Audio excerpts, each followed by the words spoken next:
যিশু ডাকেন তোমায়, যিশু ডাকেন তোমায়, স্নেহের দুটি হাত বাড়িয়ে বারে বার যিশু ডাকেন তোমায়।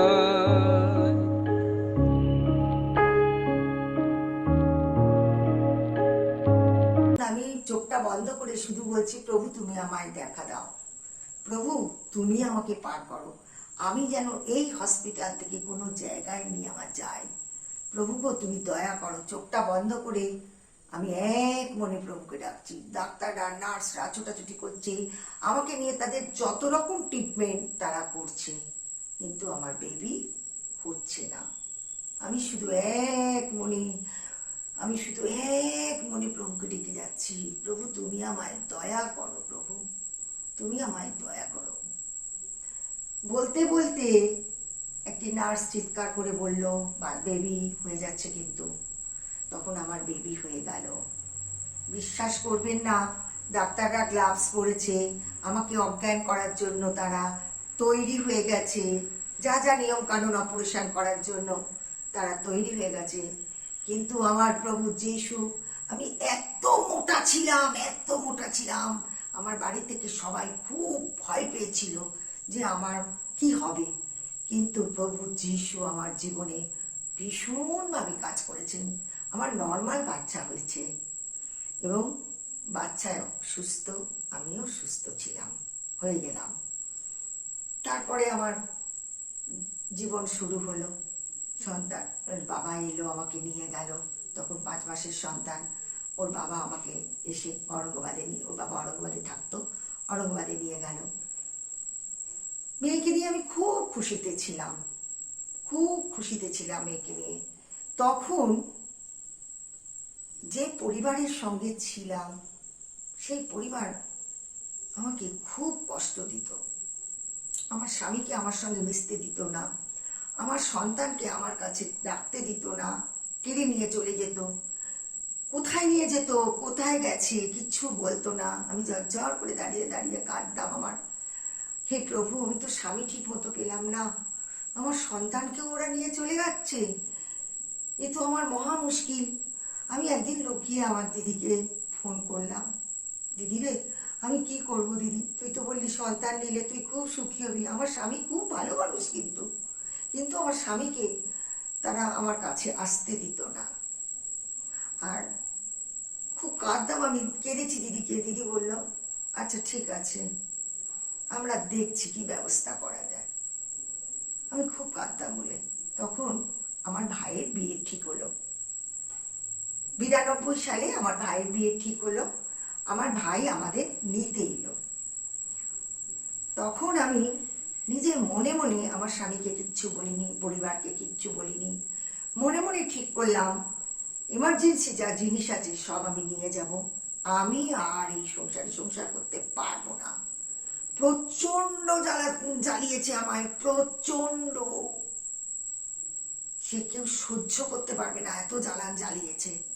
আমি তো খুব হাসি মুখে সমস্ত জিনিসপত্র গুছিয়ে আমার ভাই আমাকে নিয়ে চলে এলো। নিয়ে আসার পরে আমি আমার ভাইয়ের কাছে, আমার দিদির কাছে খুব কাঁদলাম। আমার মা ছিলেন, খুব কাঁদলাম। তখন আমার মা বলল, আচ্ছা ঠিক আছে, বিয়ে বাড়িতে ওরা আসুক, বিনয়ের সঙ্গে আমরা কথা বলবো। আমার স্বামীর নাম বিনয়, কথা বলবো। বললো ঠিক আছে। তারপর বিয়েতে ওরা সব এলো। আসার পর খুব আনন্দ হলো বিয়ে বাড়িতে।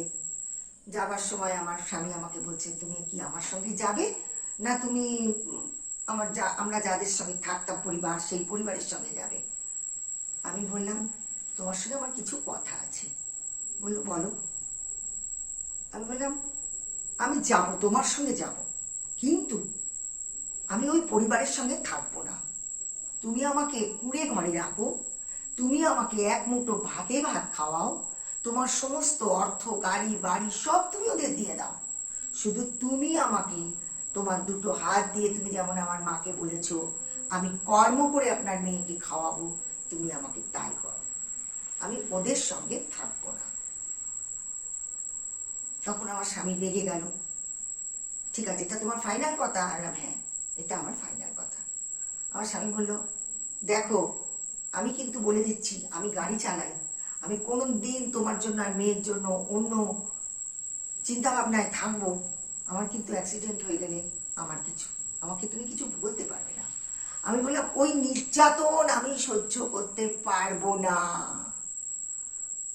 আমি যা নির্যাতন সহ্য করেছি ধারণা করার অতীত। আমার ঘরে আমার স্বামীকে ঢুকতে দিত না, কোনো জায়গায় নেমন্তন্ন করলে যেতে দিত না, কথা বলতে দিত না। আমি সহ্য করতে পারবো না।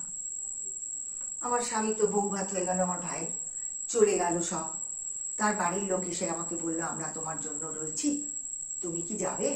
আমি বললাম, না, আমি তোমার সঙ্গে আর ঘর করতে পারবো না, নমস্কার। আমি আমার ভাই বোনের সামনে বললাম, অনেক নির্যাতন আমাকে করেছো, আমি আর সহ্য করতে পারছি না সহ্য করতে।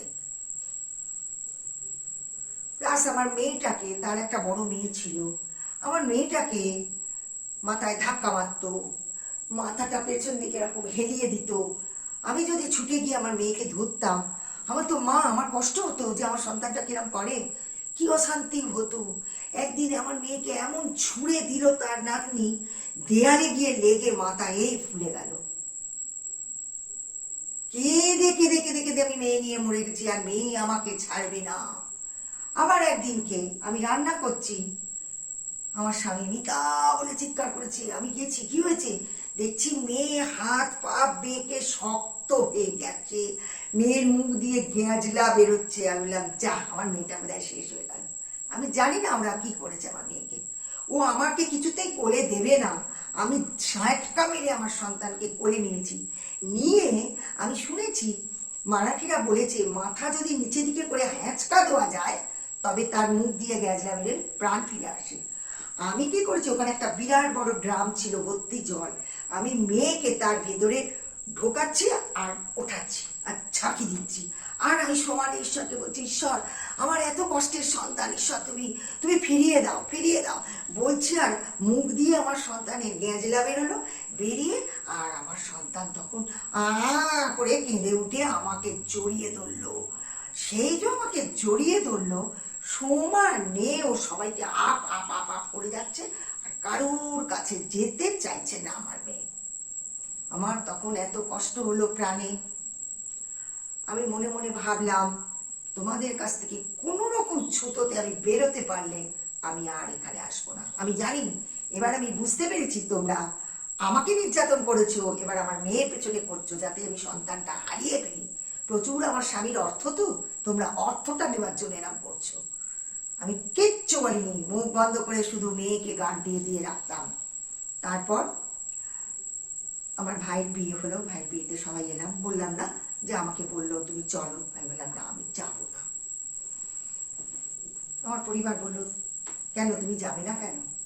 আমি তখন বললাম, আমি যাব না, আমি আমার বাপের বাড়িতে নুন ভাত খাই, শাক ভাত খাই, আমি এখানেই থাকবো। আমাকে বললো, তোমার ক্ষমতা হবে মেয়ে মানুষ করার? আমি বললাম, আমি দেখিয়ে দেবো, আমি যে কাজ করব, তবু আমার সন্তানকে আমি ঠিক মতো মানুষ করব। তখন ওরা তো খুব ঢঙের কান্নাকাটি আমার ভাইয়ের কাছে করছে, আমার ভাইয়ের কাছে মিনতি করছে, যেতে বলো। আমার ভাই, আমার দিদি বলছে, এখানে আমি ওকে কিছু বলতে পারি না, কেননা ওখানে গেলে যদি উনি আত্মহত্যা করে আপনাদের কি হবে? আমাদের মেয়েকে আমরা হারাবো না। আমার বোন প্রচন্ড ভালো মেয়ে, আমার বোন এত কষ্ট পেয়েছে, সে আমাদের কাছে পাগলের মতো করে কেঁদেছে। আমরা আমার বোনকে ছাড়বো না। আপনার বিনয়দা যদি উনি আলাদা ঘর করে ওনাকে নিয়ে থাকেন, তাহলে আমরা আমাদের বোনকে ছাড়বো। বললো, না, বিনয়কে আমরা আলাদা থাকতে দেব না। আমার ভাই বললো, আমরাও আমাদের মেয়েকে ছাড়বো না। চলে গেল তারা। তারপর থেকে আমার লড়াই শুরু হলো। মিথ্যে বলবো না, আমার ভাই, আমার দিদি, ওরা না থাকলে আমার পাশে আমি বোধহয় এত সুন্দরভাবে সন্তান মানুষ করতে পারতাম না। একটা সংসারে থাকতে গেলে হয়তো কথা কাটাকাটি হয়, অশান্তি হয়, সেটা কোনো ব্যাপার না, কিন্তু তারা আমাকে ফেলে দেয়নি, তারা আমার পাশে ছিল। এবং আমার মেয়েকে, আমার ভাই বলো, আমার দিদি বলো, প্রচন্ড ভালোবাসতো। কিন্তু আমার ভাইয়েরও ছেলে মেয়ে হলো, ও তো এমন ছাপোষা মানুষ, ও তো আহামরি কিছু করতে পারলো না। আমি তখন কিছু লেডিস প্রোডাক্ট আমি বিক্রি করতাম, আমাকে সাহায্য করেছে আমার বাড়ির লোক খুব। আমি সংসারেও কাজ করতাম, আবার বাইরে গিয়ে লেডিস প্রোডাক্ট বিক্রি করে পয়সা নিয়ে এসে আমার মেয়ের টুকটাক জিনিসের খরচা আমি চালাতাম। ভাই বোনও চালাতো, কিন্তু আমি করতাম। এই করে করে আমার মেয়ে বড় হলো। তারপরে আমি 9 সালে আমি আমার এই প্রোডাক্ট একজনের বাড়িতে বিক্রি করতে যেতাম। সেখানে গিয়ে দেখলাম 25শে ডিসেম্বরের দিন, তার আগে পরের দিন নাকি 25শে ডিসেম্বরই বোধ হয়, হ্যাঁ 25শে ডিসেম্বর, আমি জানি না সে উৎসব করে আমাদের পাড়ায় মেয়ে। সেখানে গিয়ে আমি বললাম, না আমি জিনিস নিয়ে এসেছি। ও তখন আমার খুব ভালোবাসতো মেয়েটা। ও এসে আমার বললো, কাকিমা আজকে ভীষণ ব্যস্ত, বাচ্চারা এসছে, 25শে ডিসেম্বর, তুমি কালকে এসো না কাকিমা। আমি বললাম আচ্ছা, বলে আমি চলে এলাম। পরের দিন সকালবেলা আমি গিয়ে দেখছি সারা বাড়িতে শুধু প্রভুকে সাজিয়েছে। আমি তো প্রভুকে মনে মনে ভালোবাসতাম। আমি তখন ওকে বলছি, হ্যাঁ রে, তোরা প্রভুকে ভালোবাসিস, এই এত সুন্দর করে তোরা সাজিয়েছিস। বলছে, তুমি জানো না কাকিমা? আমি বলছি, না তো মা। বলছে, আমরা তো খ্রিস্টান ধর্ম গ্রহণ করে নিয়েছি, আমরা তো প্রভুকে ভালোবাসি, তুমি ভালোবাসো নাকি?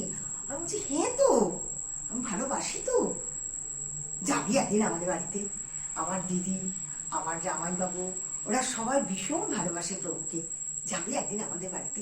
বলছে, আমরা কালকেই যাবো, চলো প্রচারক নিয়ে আমরা তোমার দিদির বাড়িতে যাবো। আমি বললাম ঠিক আছে। আমি বাড়িতে এলাম, মানে ভাইয়ের কাছে না, দিদির কাছে এলাম। এসে দিদিকে বললাম, দিদি এই এই ঘটনা। দিদি বলল, ঠিক আছে, আসুন ওনারা কালকে। এবারে পরের দিনকে এক প্রচারক আর আমার ওই মেয়ে ওদের নিয়ে গেল। ওরা গিয়ে এমন ওখানে প্রার্থনা করলো। আমার দিদির ছেলে খুব টেনশনে কষ্ট পেত যে আমি এত লেখাপড়া শিখেছি, আমি বাবা মাকে ঠিক মতন চালাতে পারছি না, রোজগার করতে পারছি না, এত উচ্চ শিক্ষিত আমি, কিন্তু আমি কোনো একটা ভালো চাকরি পাচ্ছি না, কোনো চাকরির পরীক্ষা দিচ্ছি অথচ আমার নাম উঠছে না। ওর খালি আমি মরে যাব, খালি এরকম করতো, আমি বাঁচবো না, আমি কোথাও চলে যাব, এইরকম করতো। সেই জন্য আমি আরো বেশি ওকে নিয়ে গেছিলাম ওনাকে। ওখানে গিয়ে ওরা এমন প্রার্থনা করলো, আমার ছেলে বলছে, এদের কেন নিয়ে এসছো? আমি বললাম, তুমি একটু এসো না বাবা। আমার দিদির ছেলে আমায় মা বলে, না তুমি একটু এসো না বাবা। ও গেল, গিয়ে চেয়ারে বসে ওদের সঙ্গে ওরা প্রার্থনা করছে। তখন আমার ছেলে দেখছে ঘরের মধ্যে ধোঁয়া, আর ও শক্ত হয়ে চেয়ারে বসে পড়েছে, আর উঠতে পারছে না। প্রভু ওকে এমন ভাবে সেই মুহূর্তে কাজ করলেন। তারপরে ও বলল, ওরা যখন চলে যাচ্ছে, ও তখন বলল, পান্ডাদি আমি তোমার সঙ্গে একটু তোমার গৃহে যাব। বললো, হ্যাঁ চল। যেতে সেখানে ও ঘেমে চান হয়ে গেছে, হাত পা থরথর করে কাঁপছে। তখন ও বলছে, পান্ডাদি আমার গলা শুকিয়ে গেছে, আমাকে একটু চা খাওয়াবে? বলছে, এক্ষুনি। ওরা চা খাইয়েছে। ওরা বুঝেছে যে ওকে প্রভু অ্যাট্রাকশন করে নিয়েছে। তারপর বাড়িতে এসে আমাদের বলছে, আমার কিরকম শরীরটা করছিল মা, পর্ণাদি দেখো আমাকে বাইবেল দিল। পর্ণাদি আমার বাইবেল হাতে ধরিয়ে দিল। ও তখন ওপরে গিয়ে বাইবেল পড়ছে। আমি শুধু মনে মনে আমি ঈশ্বরকে ডাকতাম, বলতাম, ঈশ্বর আমি কি এত পাপী?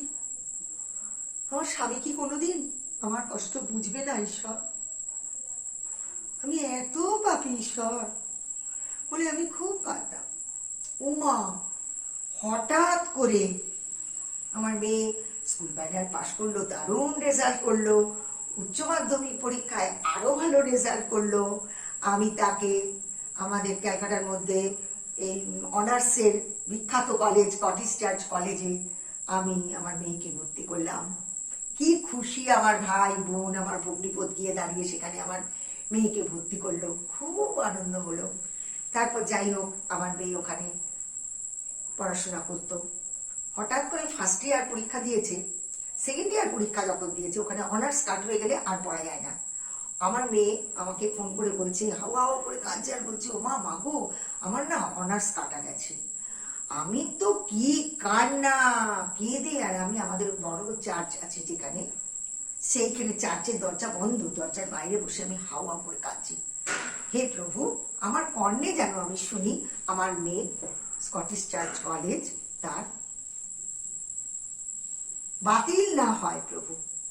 তখন ঘন্টাখানেক বসে ওখানে বসে বসে কাঁদছি। হঠাৎ করে আমার মেয়ে আবার ফোন করেছে, মাগো আমার যায়নি মা অনার্স কাটা যায়নি মা, জানি না মা, ভুলভাল দেখা হয়েছিল মা, আমার অনার্স কাটা যায়নি। আমি তখন ওইখানে চার্চে, তুমি বসো মা চার্চে, আমি যাচ্ছি।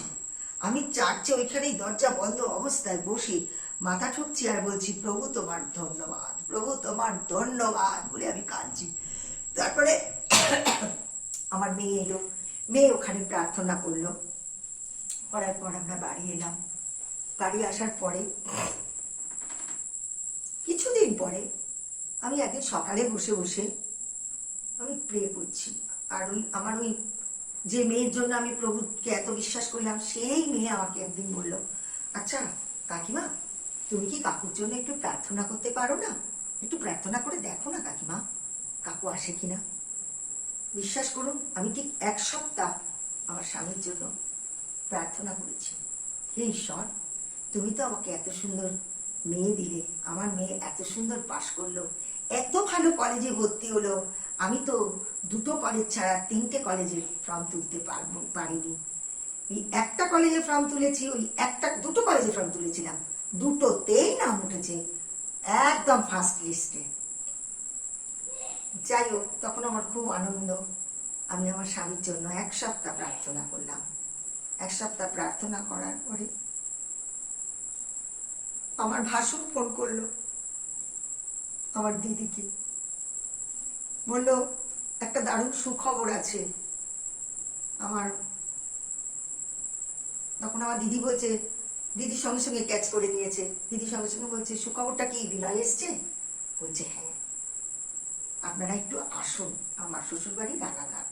তার আগে একটু বলে নি, আমার দিদি আর আমার জামাইবাবু, দিদির ছোট ছেলে, আমার মেয়ে, আমি সবাইকে নিয়ে দিদির রানাঘাটে এক ভাসুর থাকতো, তার বাড়িতে গেছিল। হঠাৎ দিদি আমাকে বলল, আমি তোর শ্বশুর বাড়ির খোঁজ করব, এখানে কোথায় তোর ভাসুর থাকে বলে। আমার দিদি, ওরা তো সবাই বলছে আজকে বিশাল এখানে গন্ডগোল হয়েছে রানাঘাটের ওপারে।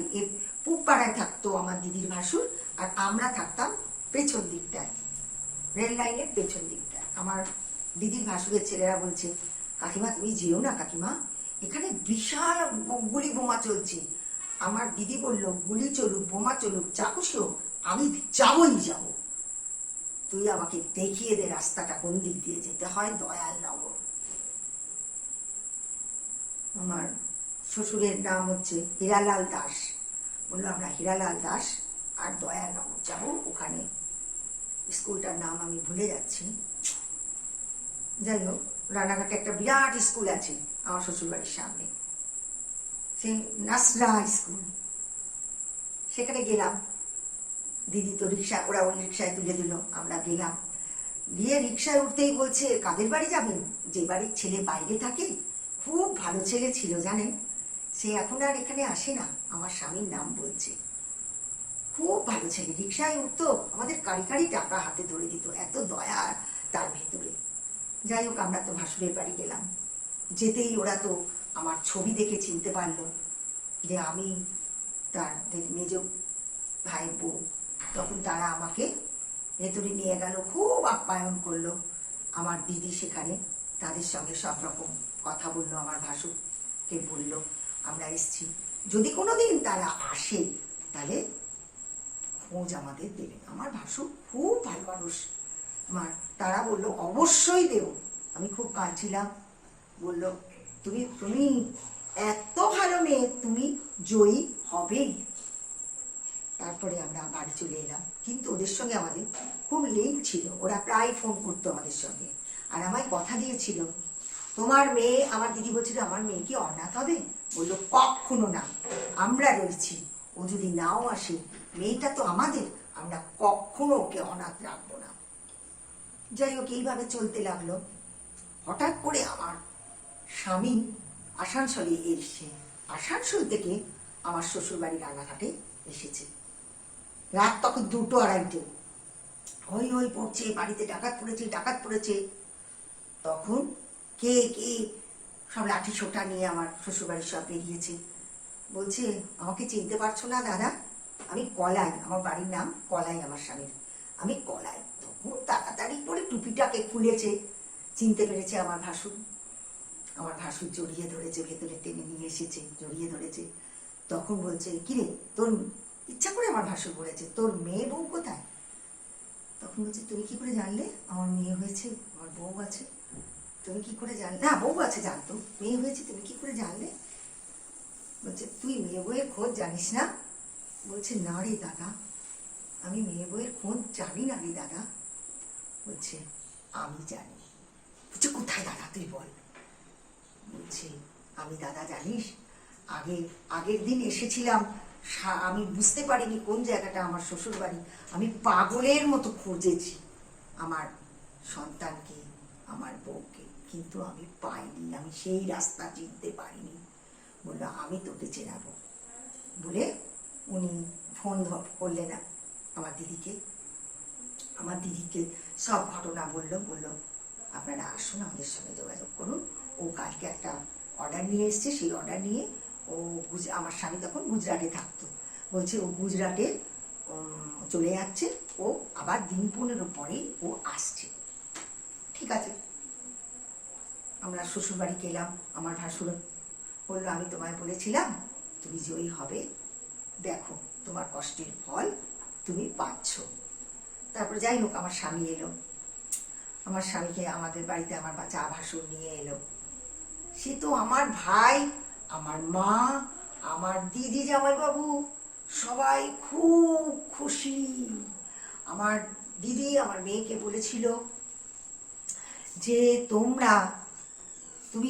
আমার মেয়ের মনে খুব দুঃখ ছিল, মা দেখো পাশের ঘরে দুটো দিদি কি সুন্দর বাবার গলা জড়িয়ে হাঁটে, দেখো মা, আমি পেলাম না মা। আমি খুব ওর আড়ালে কাঁদতাম। আমার জামাইবাবু বলতো, তুই আমার গলা জড়িয়ে জড়িয়ে হাঁটবি, আমি তোর বাবা। সত্যি আমার ভাই, আমার জামাইবাবু প্রচন্ড আমার মেয়েকে ভালোবাসতো, প্রচন্ড। নিজের সন্তানের মতো। জ্বর হলে আমার জামাইবাবু মাথা ধুইয়ে দিত, আমার ভাই সারা রাত মাথার কাছে জেগে বসে থাকতো। পিতৃ স্নেহ তারা দিয়েছে। তারপরে যখন আমার স্বামী এলো, আমার মেয়ে সন্তান বলেই আমার দিদি কথা আমার মেয়ে খুব শুনতো। আর আমার দিদি খালি বুঝিয়েছিল, বাবা তুমি রাগ করো না, তুমি মেনে নাও। এই করে করে আমার মেয়ে তো বাপের উপরে খুবই অসন্তুষ্ট। তবু সে আমার মুখের দিকে তাকিয়ে বাবার সঙ্গে কথা বলল। আমার মেয়ের তখন একটি ছেলের সঙ্গে ভাব হয়েছিল। সেই ছেলেটি, তার পরিবার এত ভালো, তারা আমার মেয়েকে ডেকে বলল, শোনো, তুমি তো তোমার মায়ের একটা মেয়ে, তোমার যখন বিয়ে হয়ে যাবে, তুমি যখন চলে আসবে আমাদের গৃহে, তোমার মার জীবনটা একাকিত্ব থাকবে।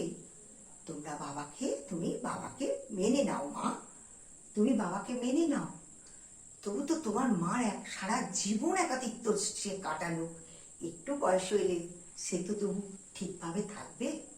আমার মেয়েকে বোঝালো, আমার যার সঙ্গে ভাব সেই ছেলেটি বোঝালো, তার বাবা মা বোঝালো। আমার মেয়ে তবু যিশুই তার অন্তরে কথা বলল, সে মেনে নিল। কিন্তু তবু সে একটু কিন্তু তার ছিলই। তারপরে আস্তে আস্তে করে আমি একবার মেয়েকে বোঝাই, একবার স্বামীকে বোঝাই। না পারি মেয়েকে ফেলতে, না পারি স্বামীকে ফেলতে। তুই বাঙালি পরিবারের তো আমি মেয়ে, আমি স্বামীকেও ফেলতে পারছি না। আমার স্বামী আমার থেকে ক্ষমা চাইছে, আমি স্বামীকেও ফেলতে পারছি না। আর আমি যে সন্তানকে 22 বছর বুকে ধরে মানুষ করেছি, আমি আমার সন্তানের জন্য আমি তাকে ডাকতে পারছি না, আমার সন্তান কিছুতেই মানতে পারছে না, স্বাভাবিক। হয়তো ছেলে হলে তারা মানতো না, আমার মেয়ে বলে হয়তো মেনেছে। আমি প্রভু যিশুর কাছে খুব কাঁদতাম, খুব কাঁদতাম। এইভাবে আমার জীবন যাচ্ছিল। আর আমার স্বামী যখন ফিরে এলো, কিছুতেই তো সে প্রভু যিশুর বই পড়তে দেবে না, প্রার্থনা করতে দেবে না। আমার মেয়ে রেগে যেত, মা কেন তোমাকে করে রাখো, কেন প্রার্থনা করতে দেয় না। মা, আমি কিন্তু মাথা গরম হয়ে যায় আমার। আমি মেয়েকে আদর করে বলতাম, বাবা একটু সহ্য কর না বাবা, সব ঠিক হয়ে যাবে বাবা, আমার সোনা মা। আমার কাছে তোমার কাছে কে আগে, আমি না বাবা? বাবা বলতো না, মনের ঘেন নেয়, আমি না বিনয় দাস, কে তোমার কাছে? আমি বলতাম, আমার কাছে তুমি, আমার কাছে আগে বাবা, তুমি আমার কাছে আগে। তুমি যদি না মানতে, আমি তো মানতে তাকে পারবো না বাবা। 22টা বছর সাত তুমি আমায় দিয়েছ বুকের মধ্যে করে, আমি কিছুতেই ভুলবো না সেই কথা। তারপরে এমনি করে যেতে থাকলো। একটু একটু বাবার সঙ্গে কথা বলতো, বাবা আসতো যখন, বাবা তো গুজরাটে থাকতেন, 2 মাস অন্তর অন্তর যখন আসতো একটু একটু করে কথা বলতো। আমি আমার স্বামীকে বলতাম, মনটা ও কিন্তু তোমায় দেবে না, তোমায় কিন্তু ওর মনটা কেড়ে নিতে হবে, তাহলেই জানবো যে তুমি আমার সন্তানকে ভালোবাসো। তোমাকে কিন্তু ওর মন কাটতে হবে, ও কথায় নাথায় ওর অভিমান, ওর রাগ সব কিছু তোমার সহ্য করতে হবে। আমি আমার স্বামীকে আলাদা বোঝাতাম, সন্তানকে আলাদা বোঝাতাম, এরকম করে আমার দিন যাচ্ছিল। এবারে আমি বাইবেল পড়লে সে প্রচন্ড রেগে যেত। 13 সালে হঠাৎ করে, আমি 13 সালে আমার মেয়ে ফাইনাল পরীক্ষা দেবে বিয়ে, আমি 13 সালে বিভৎসভাবে পুড়ে গেছি। এমন পুড়েছি যে আমি পেছন ফিরে দাঁড়িয়ে, আমি একবার চা খেয়েছি মেয়ে আর আমি, আর আমার মেয়ের ফাইনাল পরীক্ষা বলে আমার মেয়ে সারা রাত জেগে পড়ে। আমার মেয়ে বললো, মা আমাকে এখন ডেকো না, আমি পরে, তুমি একটু চাউমিন করো, আমি পরে খাবো মা, বলে আমার মেয়ে একটু শুয়েছে। হঠাৎ করে আমি ভাবছি আমি আরেকটু চা খাই বলে চাউমিন করেছি, আমার মস্ত বড় কুকুর ছিল, তাকে দুধ রুটি খাইয়েছি, আর পেছন ফিরে দাঁড়িয়ে আবার আমি চা করবো বলে আমি আগুন জ্বালিয়েছি। হঠাৎ করে কিভাবে আমার আঁচলটা, আমার কাপড়টা আগুন দাউ দাউ করে জ্বলছে। আমি তখন ভাবছি আমার তো হাতে জল আছে, আমি তো জলটা ঢালবো আর আগুনটা নিভে যাবে, কিন্তু জল আমি ঢালছি না। শুধু দরজার, আমার মেয়ে যে ঘরে শুয়ে আছে, আর আমার রান্নাঘরের সামনে থেকে আমি মেয়েকে বলছি, ওমানি, হাতে তখনও জল আমার, ওমানি মানি রে, ওমানি, এরকম হচ্ছে। আমার মেয়ে হঠাৎ করে তাকিয়ে দেখছি দাউ দাউ করে আমার মাথা অব্দি জ্বলছে। আমার মেয়ে তখন বলছে, কে কোথায় আছো, বাঁচাও বাঁচাও, চিৎকার করছে। তখন আমার ভাইপো ওপর থেকে নেমে এসেছে। আমি তখন একতলায় থাকতাম, ভাইপো ওপর থেকে নেমে এসেছে। আমার পাড়া প্রতিবেশী সব ছুটে এসে হুড় করে আমার জল ঢালছে। তখন আমার অলরেডি এতখানি গর্ত হয়ে গেছে। আমার মেয়ে তো পাগলের মতো কাঁদতে কাঁদতে হসপিটালে, আমার ওখানটা হসপিটাল আছে, নিয়ে গেছে। তারা আমাকে টিটেনাস দিয়েছে, কিছু বলছে আমরা বার্ন পেশেন্ট আমরা না করি না। তারা আমাকে ওয়াশ টোয়াশ করে ওষুধ টষুধ লাগিয়ে আমায় ছেড়ে দিল। আমার দিদির বাড়িতে আমাকে নিয়ে এলো। আমি আসতে আমি তো বিভৎস, এইরকম বড় বড় আমার সাথে 3-4টি পাখা চালিয়ে দিয়েছে, তাও আমার জ্বলুনি কমছে না, বড় বড় ফোসকা হয়ে গেছে পেছনে। তখন ওই যে মেয়েটি আমাকে প্রভুর কথা বলেছে, ও এসে দেখতে এসে বলছে, আমার এসি আছে, আমি কাকিমাকে নিয়ে যাব বলে ওর বাড়িতে আমাকে নিয়ে গেল। আজ সামনেই বাড়ি, সেখানেই শুয়েছিলাম সারা রাত। আমার মেয়ে পাগলের মতো কাঁদছে, আমার দিদি কাঁদছে। যাই হোক, তারা আমাকে ওইখানে রেখে দিল। পরের দিনকে হসপিটালে আমার, যার সঙ্গে আমার মেয়ের ভাব ছিল, সে অ্যাম্বুলেন্স নিয়ে এলো। সেই ছেলেটি, আমার মেয়ে আর আমার দিদি সবাই মিলে, আমার দিদির এক ঘর ভাড়াটে, সবাই মিলে আমাকে নিয়ে হসপিটালে ঘুরছে। সব হসপিটাল বলছে, কেউ আমরা, ওনার সুগার আমরা নেব না, নিচ্ছে না। তারপরে আমার ওই অ্যাম্বুলেন্স নিয়ে গেল আরজি করে নিয়ে যেতে, একটা বিশাল ঘর, এসি ঘর, কিন্তু আমাকে শুইয়েছে। কিন্তু সেখানে এত পেশেন্টরা চিৎকার চেঁচামেচি করছে, আমাকে রাখা যাচ্ছে না সেখানে। আমি চুপ করে শুয়ে আছি, কিন্তু কিচ্ছু বলছি না আমি। আমার মেয়ে সেই সিন দেখে কেঁদে কেঁদে দিদি, আমার দিদিকে বলেছে, আমার ভাসুর ছুটে এসেছে সেই রানাঘাট থেকে, সবাই অনেকেই এসেছে ছুটে, কিন্তু আমার মেয়ে সমানে বলছে আমি মাকে এখানে রাখবো না, আমার মাকে আমি বাড়ি নিয়ে যাব, আমি এখানে রাখবো না। তখন আমার দিদি গিয়ে ডাক্তারের সঙ্গে কথা বললো, দেখুন আপনারা যখন ঢুকিয়েছেন, আজকে কিন্তু ইয়ে করা যাবে না, আজকে কিন্তু ওনাকে ছাড়া যাবে না, এটা কালকে আমরা ওনাকে ছেড়ে দেবো, আপনারা বন্ডে সই করবেন, ছেড়ে দেবো। সে তো আর ওদের রাখতেও দেবে না সারা রাত। মেয়ে তো আমার সারা রাত শুয়ে শুয়ে কেঁদেছে। আমার পরের দিন সকালবেলা আমার মেয়ে, জামাই, আর তখন আমার মেয়ে বিয়ে হয়নি, আমার দিদি সব গেছে, গিয়ে সেখান থেকে আমাকে মন্ডে সই করে নিয়ে ওখানেই একটা নার্সকে ঠিক করেছে। তখন সেই নার্সকে বলল, আপনি কত টাকা নেবেন, আপনি এসে আমার বোনকে ওয়াশ করে দেবেন। বললো আমার প্রতিদিন আমায় 500 টাকা করে দিতে হবে। আমার মেয়ে ওর বাবাকে ফোন করলো, ওর বাবা তখন, সেই থেকেই মেয়ের সঙ্গে তার বাপের একটু একটু সম্পর্ক তৈরি হলো। তার বাবা তখন আমার মেয়েকে ফোনেতে বলছে, সে তখন বাংলাদেশ বর্ডারে একটা অর্ডার নিয়ে রয়েছে, বাবা তোমাকে আমি, আমার মেয়ে তখন বলছে, তুমি কেঁদো না, আমি এক্ষুনি টাকা পাঠাচ্ছি, যা যা ব্যবস্থা করার তুমি করো, আমি যত তাড়াতাড়ি পারছি এখান থেকে আমি চলে যাচ্ছি, তো তুমি কেঁদো না। বলে সে সেখানে চাকরিতে ইস্তফা দিয়ে সে চলে এলো। আর যে আর্জি করে নার্সটা আমাকে এ করতো, ওয়াশ করতে আসতো, সে ঠিক মতো করলো না, এইরকম মোটা চামড়া ফেলে দিল। তখন আমার ভাই বলছে, এ তো ঠিক হচ্ছে না। আমার ভাই পাশের বাড়িতেই, আমাদের বাড়িতেই ভাড়া থাকতো এক বৌদি, সে মারোয়ারি রিলিফ সোসাইটির আয়া ছিলেন। তিনি তো শুনে বলছেন, আমার এক ভাসুর আছে, তিনি কিন্তু সাংঘাতিক ওয়াশ করেন, এবং আমি কথা দিচ্ছি উনি কিন্তু ভালো হয়ে যাবেন। তখন আমার ভাই এসে আমার মেয়েকে আর আমার সবার সঙ্গে কথা বলল, কি করবি দেখ, আমার মেয়ে আর আমার ভাইপো, শুনতে ভাইপো, সে আমার ছেলেই, আমি তাকে মানুষ করেছি, সে আমাকে মা বলে। আমার ভাইপো আর আমার মেয়ে এসে আমাকে জড়িয়ে ধরে কেঁদে বলছে, মা তোমার কাছে লজ্জা আগে না তোমার কাছে আমরা আগে, আমরা সন্তান আগে তোমার কাছে, বলো মা, আমার কাছে সব দুনিয়া আলাদা মা, তুমি আমার কাছে আগে, তোমার কাছে আমরা আগে, না তোমার লজ্জা আগে। এত কাঁদছে ওরা, এত কাঁদছে ওরা। আমি যে, তোরা কাঁদছিস কেন, কি হয়েছে আমার বল? বলছে, তোমাকে এক ভদ্রলোক ওয়াশ করতে আসবে, তুমি কিন্তু লজ্জা পেলে হবে না, তুমি একটু চিন্তা করে আমাদের বলো।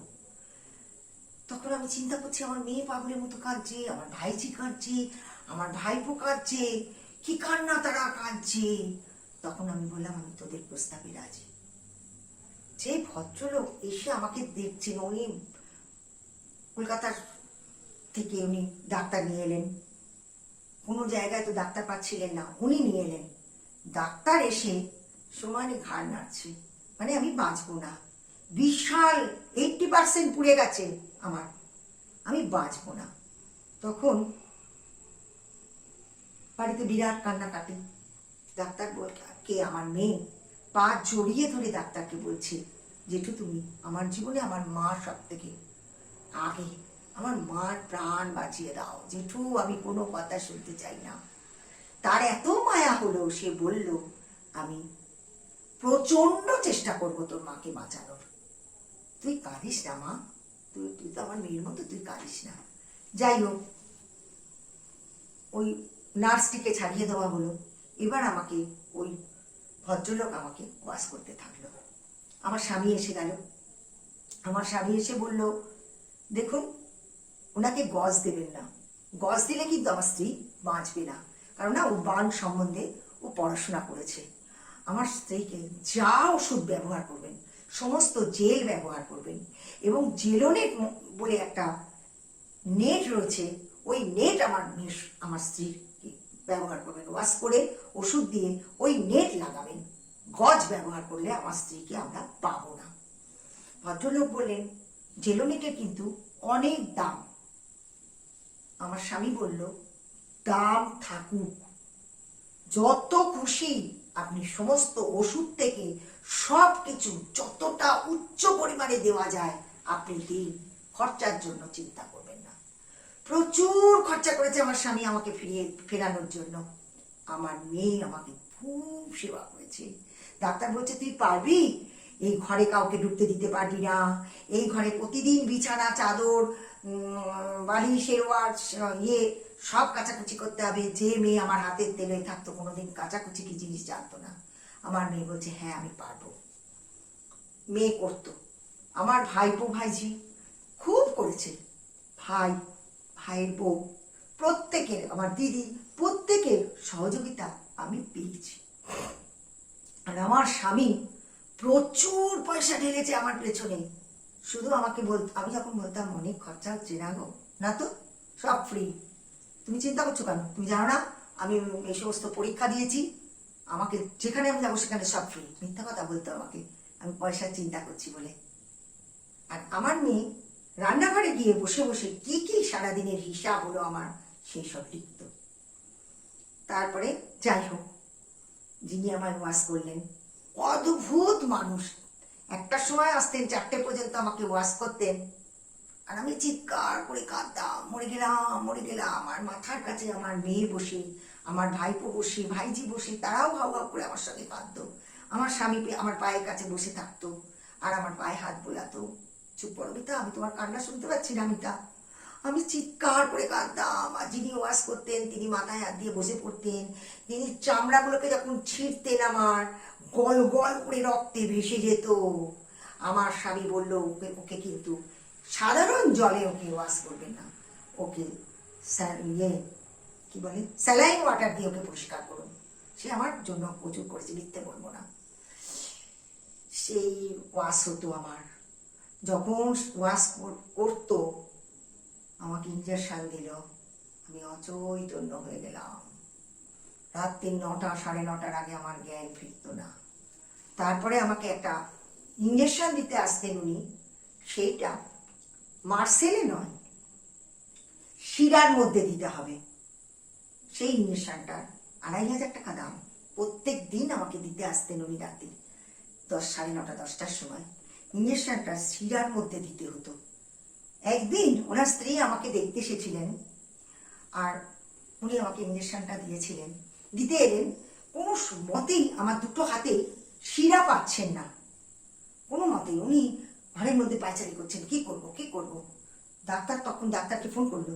ডাক্তার বললো ডাক্তারবাবু আপনি তো বলেছেন যে শিরার মধ্যে দিতে, কিন্তু ওনার কোনো জায়গায় শিরা পাচ্ছি না। বলছে পায়ে কোনো জায়গায় শিরা পাচ্ছি না। ডাক্তার চিন্তায় পড়ে গেল। কিন্তু কিছুক্ষণ পরে ডাক্তার আবার ফোন করে বললো কিছু করার নেই, ইঞ্জেকশনটা ওনার দেহে পুশ করতেই হবে, তুমি মার্সেলে দাও। যেই আমার মার্সেলে ইঞ্জেকশনটা দিয়েছে, মার্সেলটা তো ফুলেই গেল, সঙ্গে সঙ্গে আমি অজ্ঞান হয়ে গেছি। আমার জ্ঞান আর ফিরছে না। 1 ঘন্টা হয়ে গেছে আমার জ্ঞান ফিরছে না। চোখে মুখে তারা আমার জল দিচ্ছে, আমার স্বামী আমাকে মেসেজ করছে, আমার মেয়ে পাগলের মতো মেয়ে, আমার ভাইঝি ভাইপো সবাই কাঁদছে, হই হই করছে। আমার জ্ঞান ফিরছে না। 2 ঘন্টা পর আমার আঙুলটা নড়ে উঠল। সঙ্গে সঙ্গে ডাক্তারকে ফোন করলো। ডাক্তার বলল ওনাকে ঠান্ডা দিন, ওনার মাথায় ঠান্ডা দিন, পায়ে দিন, হাতে দিন, ওনাকে ঠান্ডা দিন। সঙ্গে সঙ্গে ওরা বরফ বার করলো, ওরা আইস প্যাক বার করলো, আমার পায়ে দিচ্ছে, মাথায় দিচ্ছে, হাতে দিচ্ছে। প্রায় 2 ঘন্টা পর আমার সেন্স এসছে। যিনি আমার ইঞ্জেকশনটা দিয়েছেন উনি কিন্তু দারুণ ভালো মানুষ। উনি জ্ঞান আসার সঙ্গে সঙ্গে রাস্তায় বেরিয়ে গিয়ে হাউ হাউ করে কেঁদেছেন যে দিদির জ্ঞানটাকে আমি ফেরাতে পেরেছি। আর আমার মেয়ে সে মাথার কাছে সমানে প্রভু যিশুকে ডেকেছে আর বলেছে প্রভু তুমি আমার মাকে সুস্থ করে দাও বলে। আমার মেয়ে ভীষণ প্রার্থনা করতো, মাথার কাছে বসে বসে কাঁদতো।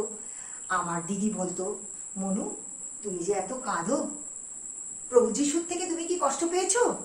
প্রভু যিশুকে সারা দেহটা পেরেকে পরিপূর্ণ করে দিয়েছিল, তবু তিনি চোখে জল ফেলেননি। তুমি প্রভুকে ডাকো। আমি বলছি দিদি রে, যখন ওয়াশ করে না জ্বলে যায় দিদি, দুটো তিনটে ফ্যান আমার কোমরে চালিয়ে দেয়, জ্বালা সহ্য করতে পারি না। করো, প্রভুর মুখ চিন্তা করো, প্রভুকে তোমার কষ্ট জানাও, আমার দিদি সব সময় বলতো। আর আমি প্রভুকে বলতাম, প্রভু এই জ্বালার হাত থেকে তুমি আমায় রক্ষা করো, প্রভু গো, প্রভু তুমি আমায় রক্ষা করো। আর আমার দিদি বলল, তুমি গীত সঙ্গীত 91 প্রার্থনা করো, পড়ো। আমার ভাইজি রোজ সন্ধে হলে গীত সঙ্গীত আমার মাথার কাছে বসতো, পড়াতো আমাকে। আর আমার মেয়ে সব দামি দামি ওষুধ ডাক্তার দিয়েছিল, ওষুধগুলো যখন আমাকে খাওয়াতো, আমার মেয়ে মুখটা ধরে বলতো, মা বমি করো না, মা বমি করো না, একটা ওষুধের অনেক দাম, মা মা গো একটা ওষুধের অনেক দাম, এই ওষুধ চলে গেলে আর একটা তোমায় দিতে হবে, মা তুমি খেয়ে নাও, মা তুমি খেয়ে নাও। আমি আমার মেয়ের দিকে তাকিয়ে অসারে বমি করে দিতাম, হাওয়াও করে আমার মেয়ে কাঁদতো। ওর বাবা বলতো, কাঁদিস না, আবার দে মাকে 4 টাকা, তোর মার প্রাণ চাইলাম। যাই হোক, এইভাবেই আমার দিন চলল। 15 দিন পর যখন ডাক্তার এলো, এসে আমার মেয়েকে জড়িয়ে ধরে বলছে, এই যাত্রায় মনে হয় তোর মা বেঁচে যাবে, দারুণ নার্সিং হচ্ছে। আমার মেয়ে ঘরে কাউকে ঢুকতে দিত না, দারুণ নার্সিং হচ্ছে রে মা, আর কর তোকে আশীর্বাদ করছে, তুই এত তোর মাকে করছিস, কর আশীর্বাদ করছে তোকে। এইভাবে আমার চললো। 6 মাস আমাকে উপুর করে ফেলে রেখে দিয়েছিল, আমাকে বাস করতে আসতো। তারপরে একদিন হঠাৎ করে আমার মেয়ে দোতলায়, আমার ভাই থাকে, আমার মেয়ে উপরে গেছে, কি কারণে আমার মেয়ে উপরে গেছে, আর ওর বাবাও ছিল না, বাবাতে আর মেয়েতে উপরে গেছে। আমি হঠাৎ আমার নিম্নচাপের সৃষ্টি হয়েছে, আমি কি করি, আমি তো ঘরেতেই, আমার মেয়ে আমাকে সব করায়। তখন আমি ভাবলাম, আমাকে তো আমার মেয়েকে ডাক্তার বলে গেছে উঠে দাঁড় করাতে, নইলে কিন্তু তোর মার চামড়া কুচকে যাবে। আমার মেয়ে আমাকে শাসন করতো, তুমি উঠে দাঁড়াও, দাঁড়িয়ে বাবা আর আমি এক পাশে রয়েছি, তুমি চেয়ার ধরে ধরে হাঁটো, নাহলে কিন্তু তোমার চামড়া কুচকে যাবে, আর তুমি যদি কথা না শোনো মা, তাহলে আমি তোমাকে ফেলে দিয়ে চলে যাব। আর আমার মা কান্নাকাটি শুনতো, আমার মার তো পা পড়ে গেছিল, মা তো একতলায় নামতে পারতো না। আমার মা বলতো, কে এত কাঁদছে, কতদিন হয়ে গেছে আমি আমার মেয়েটাকে দেখি না, কোথায় আমার মেয়েটা। আমার মেয়ে বলতো, মা বা দুদুমা, তুমি কি সারা জীবন তোমার মেয়েকে কাছে রাখবে, মা তো শ্বশুর বাড়িতে রয়েছে আমার জেঠুর কাছে। আমার মা বলতো, কেন রে, জেঠুর কাছে আছে কেন? বললো, জেঠু বলেছে জেঠুর কাছে থাকতে, তাই জেঠুর কাছে আছে। আমার স্বামী যদি ওপরে উঠতো, আমার স্বামী বলতো, আমি উঠবো না ওপরে, মাকে আমি মিথ্যা কথা বলতে পারবো না। অভিনয়, একটা কথা শোনো। কি মা, আমার মেয়েটাকে দেখতে পাচ্ছি না কেন? আমার মা গায়ে আমার স্বামী হাত বুলিয়ে দিয়ে বলতো, আছে আছে আছে, দেখবেন দেখবেন দেখবেন। মিথ্যা কথা বলতে পারতো না, সে চলে আসতো, বলতো আমি ওপরে উঠবো না। এইভাবে আমার দিন যায়। তারপরে আমি ওই বিছানায় শুয়ে আছি, কেউ নেই, ওরা আমার আস্তে আস্তে আস্তে আস্তে আস্তে দুদিক ধরে ধরে ধরে ধরে আমি বাথরুম গেছি, বাথরুম করছি, পায়খানা করছি। তখনই আমার মেয়ে ওপর থেকে নেমেছে, মা মা তুমি কোথায়, তোমায় ঘরে দেখছি না, তুমি কোথায়? তখন আমি বলছি, বাবু আমি বাথরুমে। হ্যাঁ তুমি একা গেছো বলে আমার মেয়ে চিৎকার করে, ভাই রে ভাই, মা দেখ একা গেছে। সে প্রার্থনা করে সে আমার কাছে এসেছে প্রভু যিশুর জল নিয়ে, এসে আমার ঘরে ছিটিয়ে দিল, শয়তান দূর হয়ে যা, আমার মার জীবন থেকে শয়তান দূর হয়ে যা, আমার সারা শরীরে বুলিয়ে দিল সেই জল। বিশ্বাস করবেন না, আমার পিঠের স্পাইনাল কর্ড থেকে আমার একদম পা পর্যন্ত এতখানি গর্ত হয়ে গেছিল, সেই গর্ত আমার মিলিয়ে গেছে। হাতে এইখান থেকে এত অব্দি আমার হাত পুড়ে গেছিল, টিপ হয়ে। সেই হাতের রং দেখুন, বলেছিল আস্তে আস্তে ফিরে আসবে, সেই হাতের রং আস্তে আস্তে আমার ফিরে আসছে। এখানটা আবছা আছে। ঈশ্বরকে ধন্যবাদ দিই আমি প্রভু যিশু আমাকে বাঁচিয়েছেন। আর আমার স্বামী বলতেন, তুমি তো কোনো পাপ করনি, তাই প্রভু যিশু তোমাকে নতুন জন্ম দিলেন, তোর সততা ঈশ্বর তোকে জয় করলেন। সত্যি আমার সততা আমাকে ঈশ্বর জয় করলেন। এইভাবে আমি আমার প্রাণ ফিরে পেয়েছি। তারপর 14 সালে আমার তো টান ধরতো, আমার মেয়ের শ্বশুর বাড়ির সবাই এলো, এসে বললো, দিদি আমরা আপনার মেয়েকে নিতে চাই। তখন আমি উঠতে পারি, উঠতে হাঁটতে পারি, আমার মেয়ে যখন বলল, ওরা এলো, আমি আমার মেয়েকে বললাম, তোমার কি মত বা? বললো, মা ওরা সবসময় আমাকে বলছে এবার তুই চলে আয় আমাদের ঘরে, আমাদের জিনিস আমাদের ঘরে আয়, তুই পড়, তুই চাকরি কর, তুই যা খুশি কর। তখন আমার দিদি বলল, মনু তুমি থাকতে থাকতে 4 হাত তুমি এক করে দাও, হঠাৎ কখন কার কি হয় কেউ বলতে পারে না, তুমি এক করে দাও মনু। আমি আমার দিদির কথাটা একটু বেশি মানি, বরাবর। দিদি যখন বলল, তারপর আমি আমার স্বামীকে বললাম, আমার স্বামী বলল, আমারও তাই ইচ্ছা যে মেয়েকে আমরা 4 হাত এক করে দিই। মেয়ে তো তোমাকে সুস্থ করে দিল মিতা। যাই হোক, তারপর ঠিকঠাক হলো। আমার পেছনে আমার স্বামী প্রচুর খরচা করেছে, কিভাবে বিয়ে দেবো এখন। যাই হোক, প্রভু যিশু এমনভাবে যোগাযোগ সব চতুর্দিক দিয়ে করে দিল। আমার স্বামী যেখানে চাকরি করে সেখান থেকে প্রচুর টাকা লোন নিল। আমার তো গয়না ছিল সব, আমি গয়না সব আমার দিদি আমার থেকে নিয়ে নিয়েছিল, নিয়ে দিদি রেখে দিয়েছিল যে এই গয়না প্রাপ্য তোমার মেয়ে। দিদি আমাকেও পড়তে দিত না, নিজেও পড়তো না, দিদি লকারে ঢুকিয়ে রেখে দিয়েছিল। সেই মেয়ের বিয়ের সময় আমার দিদি সেই সব গয়না বার করে দিল, এমনকি আমার জামাইয়ের আংটিটা পর্যন্ত। এরকম করে দিন যাচ্ছে। তারপর আমার মেয়ের খুব এত সুন্দর করে আমার মেয়ের বিয়ে হয়েছে, আমি ভাবতে পারিনি আমি এইভাবে মেয়ের বিয়ে দেবো। একটা করে একটা জীবনে আমার ঈশ্বর আমার কাজ করলো। 14 সালে যখন আমার মেয়ের বিয়ে হলো, জানুয়ারি মাসের 23শে জানুয়ারি আমার মেয়ের বিবাহ হলো। আর জানুয়ারি, ফেব্রুয়ারি, মার্চ, এপ্রিল মাসে আমার দিদি, না মে মাসে বোধ হয়, হ্যাঁ মে মাসে আমার দিদির ছেলে বিয়ে ঠিক হলো। তখন দিদিরা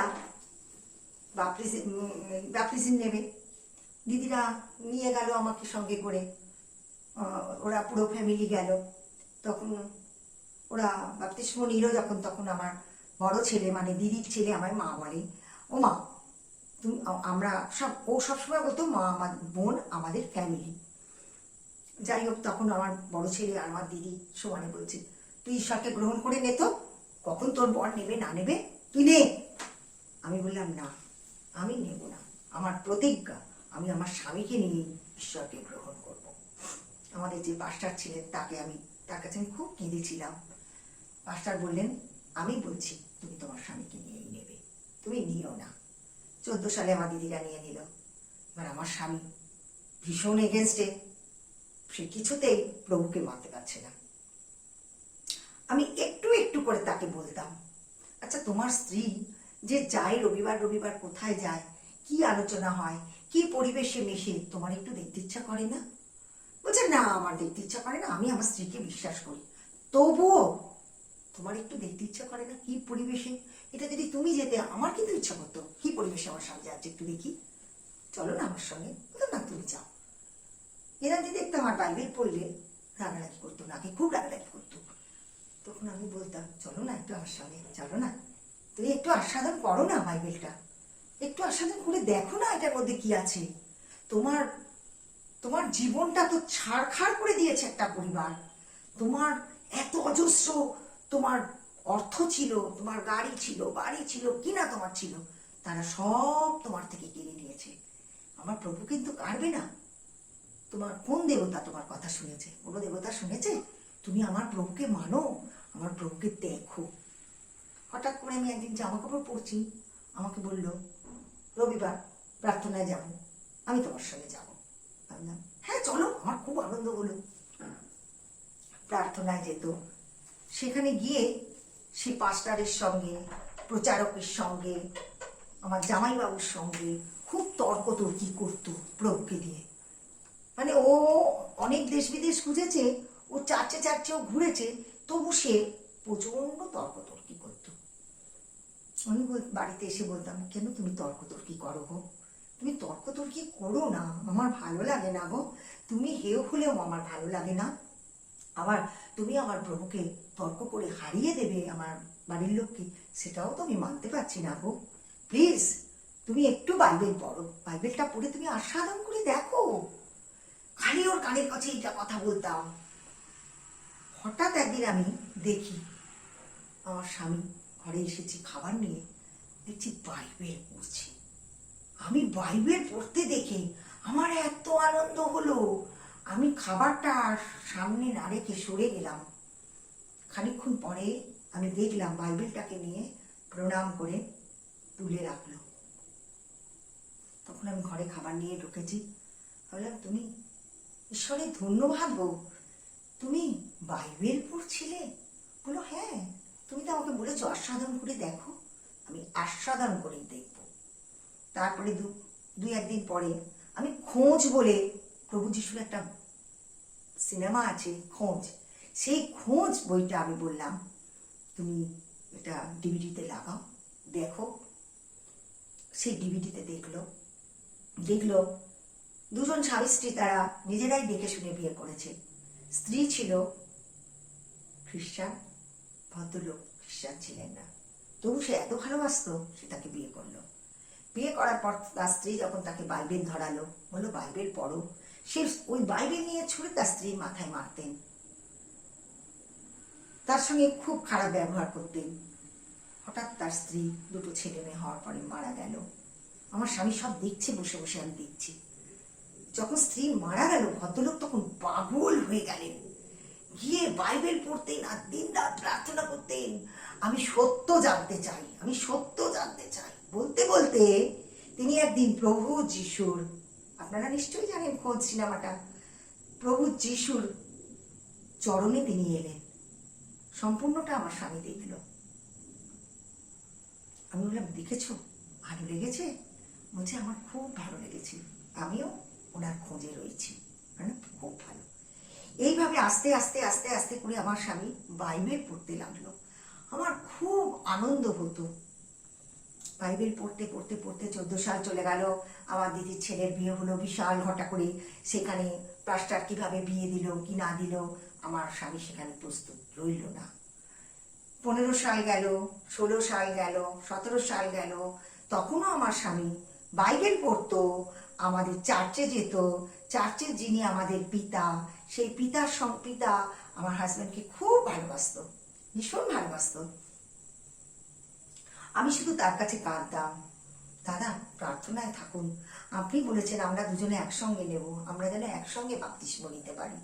তিনি প্রচন্ড প্রার্থনায় ছিলেন এবং আমেরিকাতেও তিনি প্রার্থনা সভা তিনি করতেন। আমার পিতার নাম, পালকের নাম জরেন বসুমাতা, তাকে এমন কোনো লোক নেই যে চেনে না। এইবারে আমি দেখছি 17 সাল হয়ে গেল, 18 সাল পড়ে গেল, আমার স্বামী তো কিছু বলছে না। আমি তখন বলছি, কি গো তুমি গ্রহণ করবে না? বলছেন না। আমি বললাম, তাহলে আমি আর থাকতে পারছি না গো, আমি কিন্তু গ্রহণ করে নিচ্ছি। বললো না। তখন আমি আমার পিতা পালককে জানালাম। পালক বললেন, ঠিক আছে তুমি নাও, তুমি নিয়ে নাও। আমি খুব কাঁদছিলাম, বলে তুমি নিয়ে নাও। তো আমি খালি বলতাম, এরা আমার চোখের সামনে তোমার প্রভু তোমার ভোজ খাচ্ছে, আমি খেতে পারছি না প্রভু, বলে আমি ওই গৃহেতে বসে খুব কাঁদতাম। যে চার্চে যেতাম আমরা, সেই চার্চে বসে আমি খুব কাঁদতাম, প্রভু আমি কবে খাবো, আমার কি প্রাণ থাকতে আমি তোমার ভোজ খেতে পারবো না, আমি কি এত পাপী প্রভু, বলে আমি খুব কাঁদতাম। আমার মেয়ে বলতো, তোমার যখন ইচ্ছা মা, তুমি নিয়ে নাও, কেন তুমি কষ্ট পাচ্ছ মা? আমার মেয়ের শ্বশুরবাড়ি এত ভালো, তারা কোনোদিন আমায় বাধা দেয়নি। তারপরে আমার তো ঠিক হলো দিন, ফেব্রুয়ারি মাস, 24শে ফেব্রুয়ারি নাকি 26শে ফেব্রুয়ারি, এরকম আমার দিন ঠিক হলো। আমি তো শুধু অঝোর ঝরে কাঁদছি, অঝোর ঝরে কাঁদছি। আমার স্বামী বলছে, তুমি এত কাঁদছো কেন মিতা? আমি কিচ্ছু তাকে বলতাম না, আমি কাঁদতে প্রভুর কাছে কাঁদতাম, প্রভু আমি কি একা নেব প্রভু, তুমি অন্তরে কথা বলো প্রভু, আমি যেন আমার স্বামীর সঙ্গেই গ্রহণ করতে পারি। ঠিক আছে, কোনো কথাই তিনি আমায় বলতেন না। হঠাৎ যেদিনকে আমি গ্রহণ করব, তার আগের দিনকে আমি ভাত টাত খেয়ে উঠে ঘরে বসেছি আর কাঁদছি, স্বরে কাঁদছি। তখন আমার স্বামী আমাকে বলছে, তুমি এত কাঁদছো কেন বলো তো? আমি বললাম, তুমি কি গ্রহণ করবে না আমার পিতাকে? তুমি কি এইভাবে আমাকে কষ্ট দেবে? কত বছর তুমি আমাকে কষ্ট দিয়েছো, এখনো তুমি কষ্ট দেবে? তখন আমার স্বামী আমার মাথাটাকে ধরে বলল, তোমাকে আমি কষ্ট আর দেব না। কষ্ট দিচ্ছ তো, তুমি তো আমার প্রভুকে গ্রহণ করছো না। আমি তো প্রভুর ভোজ খেতে পাচ্ছি না, এটা তো আমার জীবনে বিরাট কষ্ট। তখন আমাকে বলল, তোমাকে আমি আর কষ্ট দেব না, আমি গ্রহণ করব। কবে করবে? কালকেই তোমার সঙ্গে করব। আমার কি আনন্দ! আমি তখন প্রভুর কাছে হাওয়া করে কাঁদছি, প্রভু তুমি অন্তরে কথা বলেছো। ও প্রভু, তুমি আমাকে এত বড় জিনিস দিলে প্রভু, যা আমি ভাবতে পারছিলাম না। আমার দিদি যা উপর থেকেই বলছে, না, ও গ্রহণ করবে না। প্রভু আমি হেরে যাব, প্রভু তুমি আমায় হারালে না, প্রভু তুমি আমায় হারালে না বলে আমরা পরের দিনকে সব আমাদের পালক গাড়ি পাঠিয়েছেন। আমাকে বললো, তোমাকে আমি একটা কথা বলছি, তুমি কি শুনবে? আমরা হ্যাঁ শুনবো, তুমি যা বলবে শুনবো। বললো, শোনো, আমি যে ঈশ্বরকে গ্রহণ করেছি, গ্রহণ করবো, তুমি এ কথাটা এখন কাউকে বলবে না। আমি বললাম ঠিক আছে, বলবো না। আমি আমার দিদিকে তো সব কথা বলি, দিদিকেও বলিনি, কাউকে কিচ্ছু বলিনি। পরের দিন যখন আমাদের পালক গাড়ি পাঠিয়েছেন, আমরা প্রচুর, আমাদের যেখানে আমাদের মণ্ডলী হয় সেই মণ্ডলীর বৌদি, সেই ওখানে যতই প্রচুর, সেদিনকে 170 জন না কত আমাদের পালক দীক্ষা দিয়েছেন। প্রচুর লোক গেছি, গাড়িতে উঠেছি। তখন ওই মণ্ডলীর বৌদি আমাকে বলছে, ও দিদি আপনি তো নিচ্ছেন, দাদা নেবেন না? তখন আমি চুপ করে রয়েছি। কি গো, গাড়ি শুদ্ধ সবাই তখন বলছে, কি গো তুমি নিচ্ছ, দাদা নেবে না? এ আবার কি? তখন দাদাকে, আমার কর্তাকে সবাই জিজ্ঞেস, ও দাদা আপনি নেবেন না? তখন আমার কর্তা বলছে, নেব তো, কবে নেবেন? আজকে নেব। হ্যাঁ, ওরা তখন সব আনন্দে হই হই করছে। আমার দিদি তো, তার ভগ্নিপত তার প্রাণ, সে হই হই করে আনন্দ করে সে বলছে, আজকে রাত্রিরে আমি পার্টি দেবো, আমাদের পালক আসবে, আমাদের প্রচারক আসবে, সবাই আসবে, আমরা একসঙ্গে সবাই মিলে রাত্রিরে খাওয়াবো, যা খরচা সব আমি করবো, কেউ করবে না বলে। তো আমরা গাড়ি থেকে নামলাম। নামতেই আমাদের হেস্টিংস চার্চে আমার দীক্ষা নেমেছি। নামতেই তো আমার স্বামীকে দেখে আমাদের পালক জড়িয়ে ধরে আদর করছে। তখন আমি বলছি, দাদা সুখবর আছে। কি কি এরকম করে দেখাচ্ছে। আমি বলছি, হ্যাঁ দাদা, ও বলেছে আজকেই গ্রহণ করবে। আমার পালক তাকে জড়িয়ে ধরে আমার স্বামীকে কি আদর। প্রথম জলে আমাদের পালক আমাকে নামালেন, দীক্ষা দিলেন, তারপরে আমার স্বামীকে দীক্ষা দিলেন। খুব আনন্দ হয়েছে আমার সেদিনকে দীক্ষা নিয়ে, এবং পাশে আমার স্বামীকে নিয়ে দীক্ষা নিয়েছি। আমার বহুত আনন্দ হয়েছে। আর আমাকে যখন পালক জিজ্ঞাসা করছে, তোমার কিরকম আনন্দ হলো, আমি বললাম, এরকম আনন্দ বোধহয় আমি আর পাইনি, কেননা আমার ঈশ্বর আমাকে জিতিয়ে দিয়েছেন, আমার স্বামী গ্রহণ করেছে, এর থেকে বড় আনন্দ আমার নেই। তারপর থেকেই আমার স্বামী সুন্দর করে বাইবেল পড়ে, প্রার্থনা করে, এবং আমার থেকে সে অনেক এগিয়ে গেছে, অনেক এগিয়ে গেছে। এবার আমার মেয়ে 18 সালে আমি যখন দীক্ষা নিয়েছি, তখন আমার মেয়ে প্রেগনেন্ট। তারপরে আমার মেয়ে যখন এপ্রিল মাসের 4 তারিখে আমার মেয়ে বাচ্চা হয়েছে, তখন আমার মেয়ে খুব, মাতৃ কষ্ট তো বিশাল কষ্ট। আমার মেয়ে ওমা মা, ওমা মা করছে। আমি বলছি, কিছু হবে না মা, তুমিও সুস্থ থাকবে, তোমার সন্তানও সুস্থ থাকবে, আমি প্রভুর কাছে প্রার্থনা করছি, তুমি যাও মা। লিভার রুমে নিয়ে চলে গেছে। ও প্রচন্ড মুখ টুক শুকিয়ে গেছে। একজন ডাক্তার বলছে ও নর্মাল হবে, একজন ডাক্তার বলছে না, আমার পেশেন্ট, আমি অপারেশন করবো। যাই হোক, অপারেশন করে আমার সুন্দর ফুটফুটে একটা নাতি দিল। আর ঈশ্বরের আশীর্বাদে সেই নাতি আমার এখন, আজকে আমার মেয়ে ভিডিও করেছে, মা তোমার নাতি দেখো কি গান গাইছে, এই 4 বছরে পড়েছে আমার নাতি, বিশ্বপিতা তুমি হে প্রভু, গানটা আমার মেয়ে শিখিয়েছে, আর সে আমাকে ভিডিও করে শোনাচ্ছে। ঈশ্বরের ধন্যবাদ হোক। রাত্রিরে আমার মেয়ে, জামাই, আমার নাতি, তারা ঈশ্বরকে প্রার্থনা করে।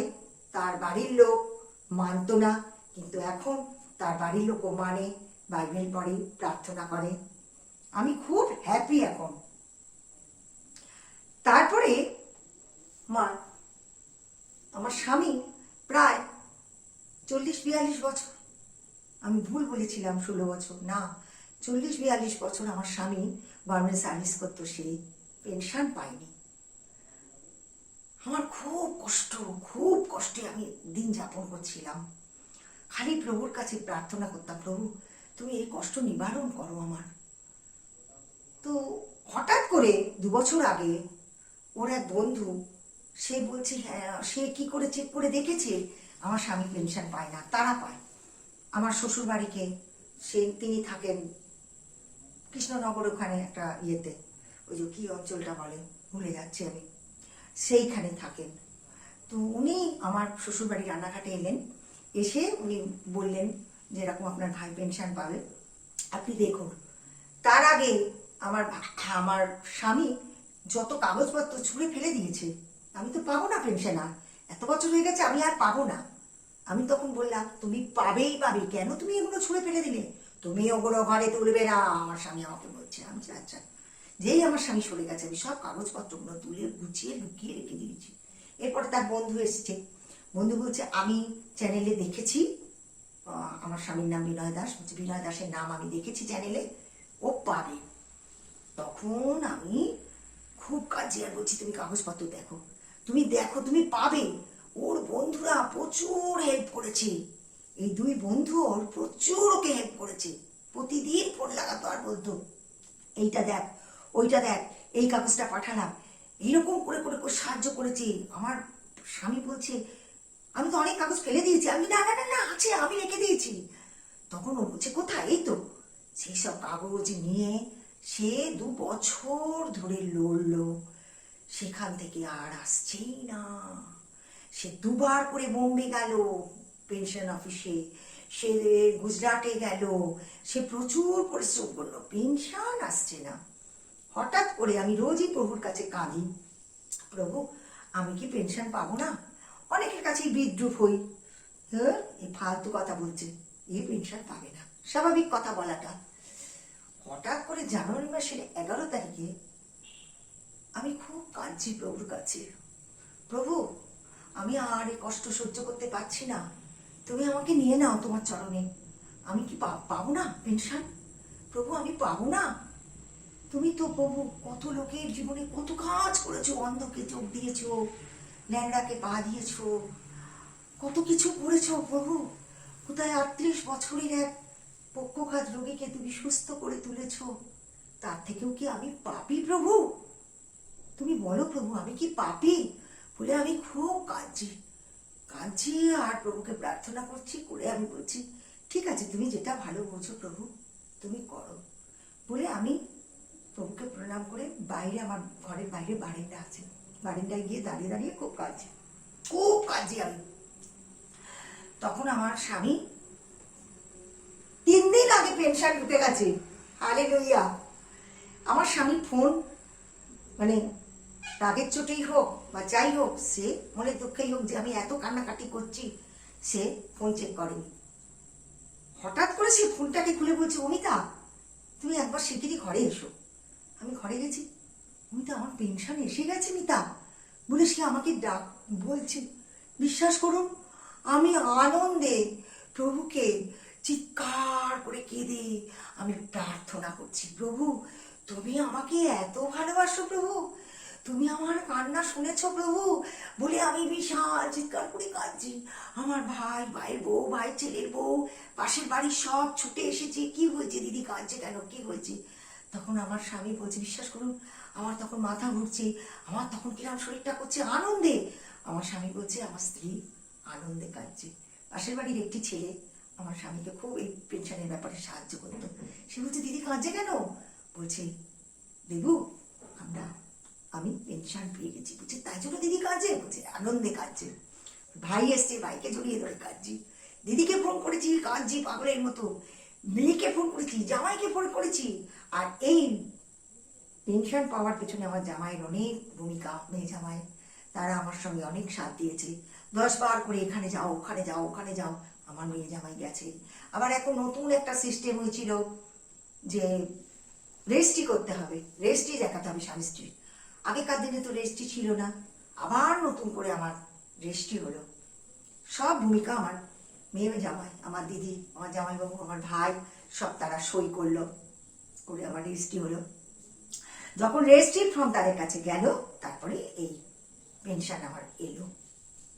প্রভুর নামে আমার ধন্যবাদ। প্রভু আমার জীবনে এত আনন্দ এনে দিয়েছে, সে আমি কাউকে বলে বোঝাতে পারবো না।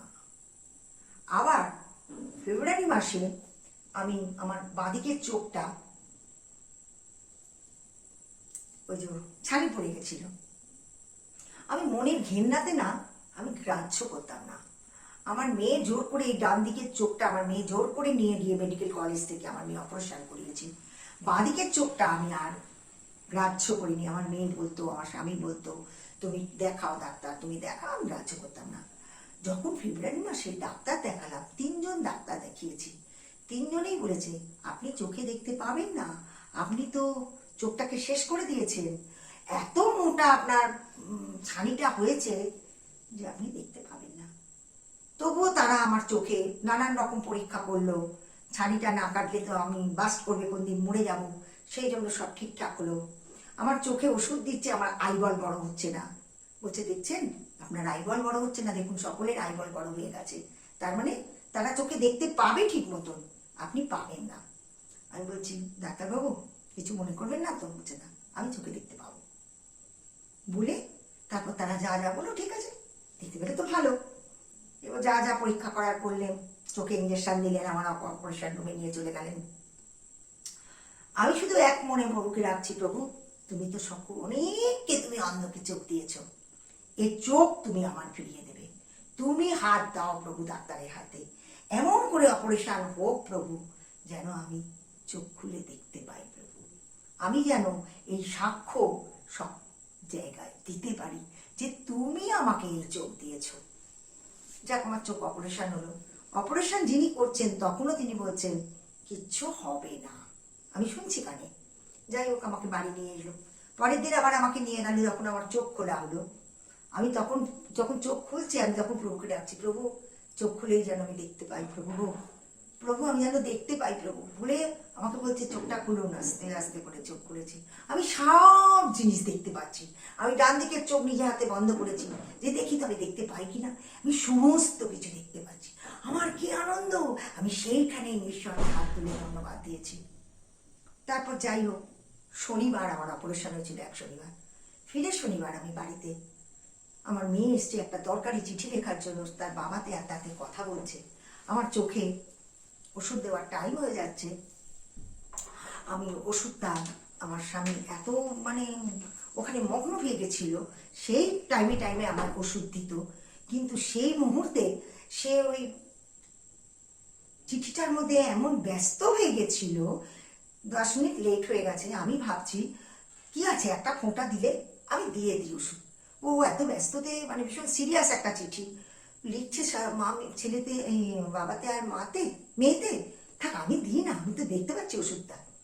বলে এই পায়ের গোড়ালিতে ওই যে কি বলে মোটা চামড়া পড়ে, সেই চামড়াটাকে গলিয়ে দেওয়ার জন্য একটা ওষুধ দিয়েছিল।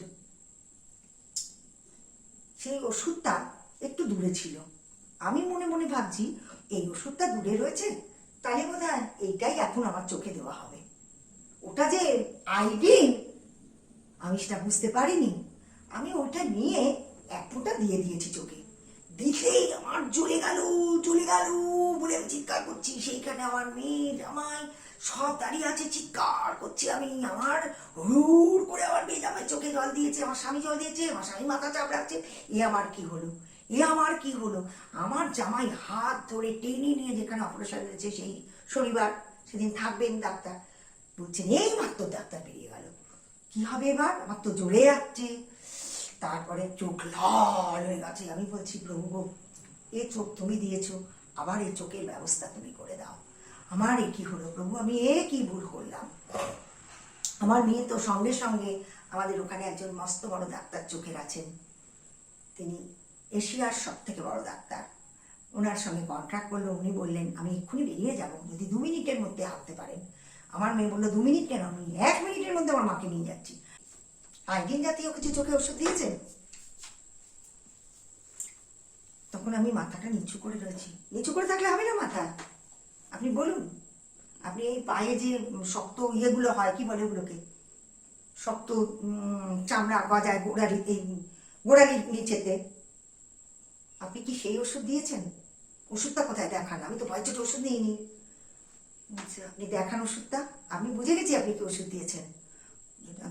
হ্যাঁ ডাক্তারবাবু, আমি পায়ের গোড়ালি গিয়ে ওষুধটা আমি দিয়েছি। বসুন আপনি। উনি তো কত রকম করে আমার চোখটা দেখলেন, দেখে বললেন, আমি এখনই কিছু বলতে পারবো না, আমি 3 দিন সময় নেব, 3 দিন পরে আপনি আসবেন, তখন আমি বলবো আপনার চোখের অবস্থা কি। বলে উনি তো অনেক রকম ওষুধ দিলেন, খাওয়ার ওষুধ, চোখে দেওয়ার ওষুধ, ঘন্টায় ঘন্টায় আমায় এই ওষুধগুলো আপনি দেবেন। বলে উনি তো আমাকে বললেন, জানেন আপনার কি হয়েছে? বললাম, কি হয়েছে ডাক্তারবাবু? বললাম, বলুন না ডাক্তারবাবু। বলছে, আপনার কপাল ভালো, তাই আপনার লেন্সের মধ্যে ফোঁটাটা পড়েনি, আপনার এই কোণের দিকে পড়েছে। আমি, হ্যাঁ ডাক্তারবাবু আপনি ঠিক বলেছেন, আমার কোণের দিকে পড়েছে। বলছে, আপনার চামড়াটাকে উনি মানে ওই ওষুধটা পুড়িয়ে এই ভেতর দিকে আপনার সেই ওষুধে জ্বালিয়ে দিয়েছে। এতটা, আমি আয়না দিয়ে দেখছি, চোখটাকে তুলে দিয়েছেন, এতটা চামড়া আমার গোল মতন উঠে গেছে। বলছে, দেখছেন কি চোখের পরিস্থিতি করেছেন? আমি বলতে পারছি না কিছু, আপনি বাড়ি গিয়ে স্যাট স্যাট করে এই ওষুধগুলো দিতে থাকুন। আমার মেয়ে তো বাড়িতে নিয়ে এলো, আমার জামাই তো রেগে আসতে, তোমরা আমার মাকে ধ্যান দাওনি। ভীষণ ভালোবাসে আমার জামাই আমার। বলছে না, আমি বলছি না গো দীপ, দোষটা আমার, ওরা আর্জেন্ট একটা চিঠি লিখছিল, 10 মিনিট দেরি হলে কি ক্ষতি হতো, কিন্তু আমি অধৈর্য হয়েছি। যাই হোক, 3 দিন পর যখন আমার মেয়ে আমাকে নিয়ে গেল, এ তো আমার স্বামী তো সমানে ঘন্টায় ঘন্টায় ওষুধ দিচ্ছে, তারপরে আমার মেয়ে সমানে ফোন করছে, জামাই ফোন করছে। তারপর যখন 3 দিন পর আমাকে নিয়ে গেল, তখন আমি, ডাক্তার আমায় তখন নানান রকম পরীক্ষা করছে, চোখে কম্পিউটারে পরীক্ষা করছে, নানান রকমভাবে পরীক্ষা করছে, করতে করতে আমাকে বলছে, আপনি বলুন, আপনি দেখতে পাচ্ছেন? চতুর্দিক আমি দেখতে পাচ্ছি। আমি প্রভুকে প্রার্থনা করছি, না প্রভু যেন আমাকে ডাক্তার বলেন যে আমি দেখতে পাবো। আমি দেখতে পাচ্ছি, সব দেখতে পাচ্ছি, হাত চোখটা চাপা দিয়ে আমি সব দেখতে পাচ্ছি। উনি বললেন, এই যাত্রায় আপনি বেঁচে গেলেন, তবুও আমি আপনাকে আবার দিন 15 পরে আমি আপনাকে আবার দেখব। আবার গেলাম, উনি বললেন, আপনার চোখ ওকে। প্রভু ধন্যবাদ দিই যে আমি 2 বার মরে যেত বেঁচে গেছি। এই বাঁচা আমার প্রভু যিশু আমাকে বাঁচিয়েছেন। হালেলুয়া, হালেলুয়া, জয় যিশু। আমি জানি প্রভু যিশুকে আমি যখনই ডেকেছি, যখনই কোনো সমস্যায় পড়েছি, উনি আমার সাড়া দিয়েছেন। এখন বর্তমানে আপনার স্বামী আপনাকে ভালোবাসে? প্রচন্ড, মিথ্যা কথা বলতে পারবো না। সেই পরিবার পরিস্থিতিটা সে এমন তৈরি করে দিত, আমার স্বামী আমার কাছে আসতে গেলেও তাকে আসতে দিত। আচ্ছা, মানে একটা অন্য পরিবারের জন্যই আপনার স্বামী স্ত্রীর মধ্যে আমার বিচ্ছেদ? স্বামী স্ত্রীর মধ্যে বিচ্ছেদ। আমার স্বামী ভালোবাসতো না, এটা আমি মিথ্যে কথা বলতে পারবো না। বুঝতে পারছো? তার মানে আপনার স্বামী আপনাকে খুবই ভালোবাসতো? হ্যাঁ, কিন্তু আমার স্বামীর সঙ্গে আমি এমন একটা পরিবারেতে করেছি যে মানে থাকতাম, তারা আমাকে প্রচন্ড কষ্ট দিয়েছে, আমাকে দিয়েছে, আমার সন্তানকে দিয়েছে। তার মানে পরিস্থিতি আপনার এরকমই হয়েছিল, এমন একটা সময় এসেছিল মানে স্বামী, সন্তান, আপনজন বলতে এক প্রকার সবাই দূরে ছিল। সব আমার আপনজন অনেক দূরে, কিন্তু কলকাতায়, কিন্তু একমাত্র প্রভু যিশুই আপনার আশা আমাকে বাঁচিয়েছে। তিনি আপনার সাহায্য করেছেন 100 বার। আমার খালি মনে হতো, আমি যদি এখানে সহ্য করতে না পারি, আমার মেয়েকে এখানে আমি রেখে যাব না, আমার মেয়েকে নিয়ে আমি নিজে আত্মহত্যা করব, ওদের কাছে আমি আমার মেয়ে রাখবো না। আর নইলে আমি এখান থেকে রাতের বেলা আমার মেয়েকে নিয়ে আমি পালিয়ে যাব, পুলিশ স্টেশনে গিয়ে সব বলবো আমাকে রক্ষা করুন, আপনারা আমাকে কলকাতায় পৌঁছে দিন। তাহলে প্রভু যিশুকে এখন স্বামী স্ত্রী মুক্তিদাতা হিসেবে গ্রহণ করে নিয়েছে। হ্যাঁ, আর প্রভু যিশু গ্রহণ করে এখন শান্তিতে আছে, অনেক শান্তিতে আছে, খুশিতে আছে। প্রভু যিশু আমাকে এই 2022 সালে আমাকে প্রচন্ড আনন্দ দিয়েছে। মহান ঈশ্বরের ধন্যবাদ দেই। ধন্যবাদ। মিতাদের বাড়িতে আমি গিয়েছিলাম, আমি পাস্টর সুশীল চন্দ্র সর্দার, মিতাদের বাড়িতে আমি গিয়েছিলাম, তার স্বামীর সঙ্গে কথা বলেছি, তিনি আমার এই আহ্বান চ্যানেল দেখেন। আর তাদের সঙ্গে আমার খুব বন্ধুত্ব এবং বা এসছি খুব আমরা আজকে সম্পর্ক। ওনাদের আর এখানে। আমরা ভাই বোনের মতনই আলাপ আলোচনা এবং তাদের সঙ্গে গভীর সম্পর্ক আমরা একসঙ্গে থাকি। প্রভু যিশু তাকে আশীর্বাদ করুক। আর তিনি সত্যিই ঈশ্বর ভক্ত লোক। প্রভু যিশু তাকে অনেক আশীর্বাদ করেছেন আর ভবিষ্যতে আশীর্বাদ করবেন। আর তাদের সঙ্গে আমাদের একটা আন্তরিক এবং আত্মিক সম্পর্ক গড়ে উঠেছে এই প্রভু যিশুর মধ্য দিয়ে। এই অনেক অনেক সম্পর্ক ধন্যবাদ। যেন আমরা যতদিন বেঁচে থাকবো প্রভু যিশুর কৃপায় যেন থাকে। জয় যিশু, জয় যিশু, জয়। ঈশ্বর আপনাকে আপনার পরিবারকে আশীর্বাদ করুক। সত্যি আমরা যখন দেখি মিতাদির জীবনের সাক্ষ্যগুলো, মানে কি কঠিন পরিস্থিতিতে সে উঠে এসেছে। মানে প্রত্যেকটা মুহূর্তে মুহূর্তে তার জীবনে কষ্ট, দুঃখ, সমস্যা, কিন্তু আমার প্রভু যিশু তার হাত কখনো ছাড়েনি। ছাড়েনি।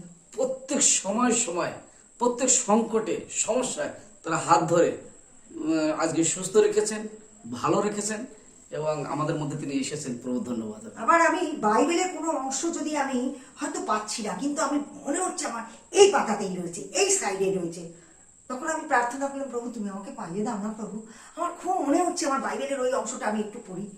আপনি বিশ্বাস করুন, সেই মুহূর্তে আমার মনে পড়ে এই পাতাতে এই অধ্যায় তুমি পড়েছ।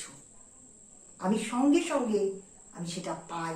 আচ্ছা, তাহলে মিতুদি, আপনি এই যে সমস্যার সংকটে আপনি এত সময় বললেন প্রভু আপনাকে উদ্ধার করছেন, তো আজকে হয়তো এরকম ভারতবর্ষে তথা পৃথিবীতে এমন কোনো মহিলা আছে তারা হয়তো আপনার মতনও কষ্ট পাচ্ছে, দুঃখ পাচ্ছে, তাদেরকে আপনি কি বলতে চাইবেন যিশুর বিষয়ে, বা আপনার জীবনের থেকে তাদেরকে কি বলতে চাইবেন আপনি? আমার জীবনের ঘটনা দিয়ে আমি তাদের বলবো যে আমি তাদের পেয়েছি, আমি পেয়েছি, তুমিও ডাকো, তুমিও পাবে প্রভুকে, ঠিক ঠিক, তারাও পাবে, এটা আমার বিশ্বাস। বিশ্বাস। প্রভুকে ডাকলে, মন দিয়ে ডাকলে পাওয়া যায়। জয়, হালেলুয়া। এই সাক্ষর প্রভু আমাদের সকলকে আশীর্বাদ করুন। জয় যিশু, জয় যিশু, জয় যিশু, হালেলুয়া। হালেলুয়া। হ্যাঁ, আমার নাম মিতা দাস। আমি বাঙালি পরিবারের মেয়ে এবং বাঙালি পরিবারেরই বউ। আমার জীবনে অনেক সাক্ষ্য আছে। সাক্ষ্য হলো, আমার 89 সালে আমার বিবাহ হয় এবং আমি অনেক দূর অরঙ্গবাদে, বম্বের কাছে অরঙ্গবাদে আমি আমার স্বামীর সঙ্গে চলে যাই। সেখানে গিয়ে ভালোভাবে কিছুদিন ছিলাম। তারপরে পারিবারিক যেটা হয়, একটা অশান্তি সারাক্ষণ আমাকে ঘিরে হতো। আমি ভীষণ ভয়ে ভয়ে থাকতাম। আমি একাকিত্ব মনে করতাম। আমার স্বামীর ওখানে বিরাট বড় ফ্যাক্টরি ছিল, সে সকাল 7টায় যেত, রাত্রির 8টা 9টায় বাড়ি আসতো। আমি ভীষণ একাকিত্ব হয়েছিলাম। হ্যাঁ, আমি সারাক্ষণ বারান্দায় দাঁড়াতাম, কাঁদতাম, যেন আমার ফাঁকা ফাঁকা লাগতো। তা যাই হোক, আমার স্বামী খুব ইচ্ছে হলো, দেখো মিতা, আমাদের তো বয়স ছোট্ট এমন কিছু নয়, আমরা যেন একটা তাড়াতাড়ি সন্তান নিই। সন্তান নিলাম। সন্তান হলো 91 সালে, আমার মেয়ে হলো। আমাকে বাপের বাড়িতে আমার ভাই এসে নিয়ে গেল, সেখানে আমার সন্তান হলো। সে আমার সন্তান, খুবই সুন্দর সন্তান ঈশ্বর প্রভু যিশু আমাকে দিয়েছেন। এবার যখন সন্তান আমার হচ্ছে, আমার যখন পেন উঠেছে, তখন আমাকে হসপিটালে ভর্তি করা হলো। কিন্তু আমার অবস্থা খুব খারাপ ছিল, অবস্থা খুব খারাপ।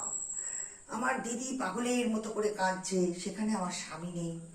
আমার জামাইবাবু বন্ডে সই করে দিয়েছে, একে এই হসপিটালে একে রাখা যাবে না, একে অন্য হসপিটালে চেঞ্জ করে দেওয়া হবে। আমার দিদি, তখন আমি প্রভুতে আসিনি, কিন্তু প্রভুকে ভালোবাসতাম। আমার দিদি আমাকে বলল, মনু, তুমি সারাক্ষণ শুধু প্রভু যিশুকে ডাকো আর প্রভুকে বলো যে প্রভু তুমি আমায় পার করো। ও আমার যেমন দিদি, তেমন ও আমাকে ছোট্টবেলা থেকে, ওর কাছে আমি বন্ধু, ও আমার মাতৃ স্নেহ দিয়েছে, ও আমার দিদি, ও আমার বন্ধু। আমার স্বামী, বহু বছর আমার স্বামী বাইরে, সেখানেও সে আমাকে সাথ দিয়েছে। আমি দিদির কথা কোনোদিন ভুলতে পারবো না। মস্ত বড় একটা জায়গায় আমার দিদি আছে। এবার বাচ্চা হওয়ার সময় সবাই ছোটাছুটি করছে, আমার অবস্থা খুব খারাপ। আমাকে যখন লেবার রুমে ঢুকিয়েছে, আমাদের ভিডিও ভালো লাগলে লাইক করুন, নিয়মিত ভিডিও পেতে সাবস্ক্রাইব করুন, সবার আগে ভিডিও পেতে বেল আইকনে ক্লিক করতে ভুলবেন না।